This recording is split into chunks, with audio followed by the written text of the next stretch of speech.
Lula apresentou seu enésimo recurso tentando sair da cadeia, agora sob o argumento de que Sérgio Moro teria sido suspeito na condução do processo de sua prisão. Mas antes, deixe um like no vídeo, se inscreva no nosso canal, ative o sininho para receber as notificações e, enfim, se quiser ajudar o MBL a continuar existindo, entre em www.mbl.org.br/contribua. Já foram mais de 140 habeas corpus apresentados por Luiz Inácio Lula da Silva, sua defesa e apoiadores tentando tirá-lo da cadeia.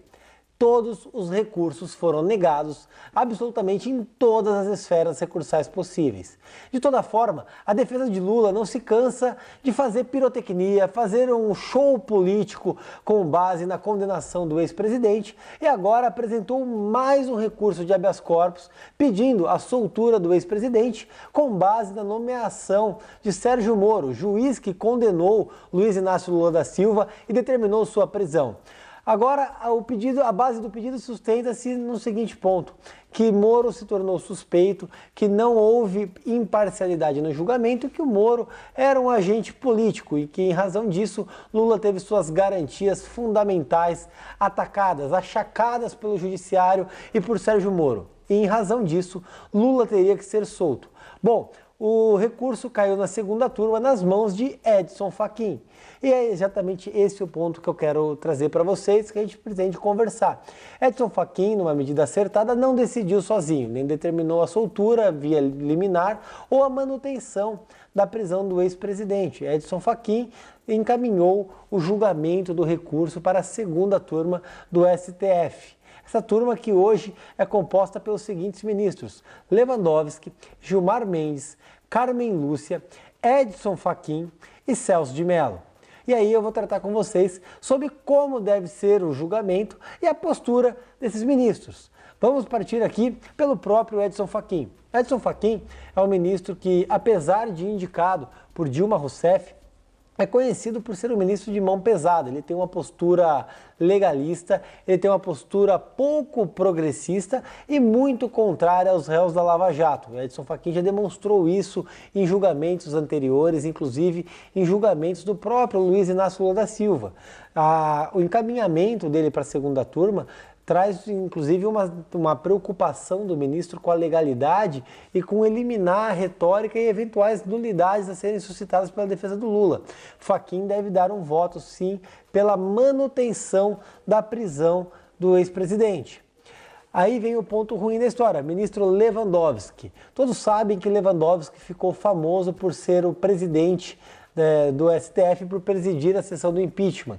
Ele é o responsável, inclusive, pela manutenção dos direitos políticos de Dilma Rousseff. Foi o fatiamento do impeachment, onde rasgou-se a Constituição Federal, virou as costas para o precedente constitucional de Fernando Collor de Mello e Lewandowski permitiu que o Senado Federal fatiasse o impeachment, mantendo os direitos políticos de Dilma, apenas afastando ela da presidência da República, o que permitiu, inclusive, sua candidatura fracassada no ano de 2018.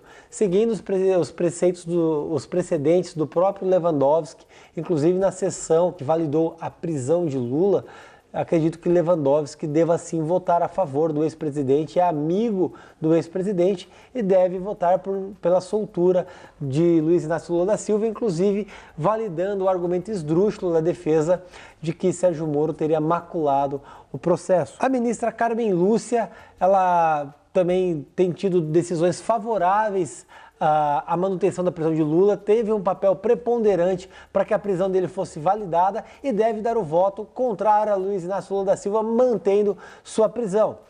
Ministro Gilmar Mendes. Gilmar Mendes, que na época do impeachment teve um papel preponderante, parecia ser um guardião da Constituição, um sujeito legalista, se mostrou depois um ministro um tanto quanto contraditório. Suas decisões recentes têm demonstrado a intenção do ministro de soltar. Ele parece um verdadeiro lactopurga. Ele tem o hábito de soltar todo mundo que cai na mão dele. Decisões absurdas, contrárias ao texto constitucional e provavelmente Gilmar Mendes deve votar a favor de Luiz Luiz Inácio Lula da Silva, sendo o segundo voto favorável ao ex-presidente, junto com Lewandowski. Bom, a gente tem aqui um empate. São 2 votos pelo Lula, 2 votos a favor da liberdade, a favor da manutenção do ordenamento jurídico e pela prisão do Lula.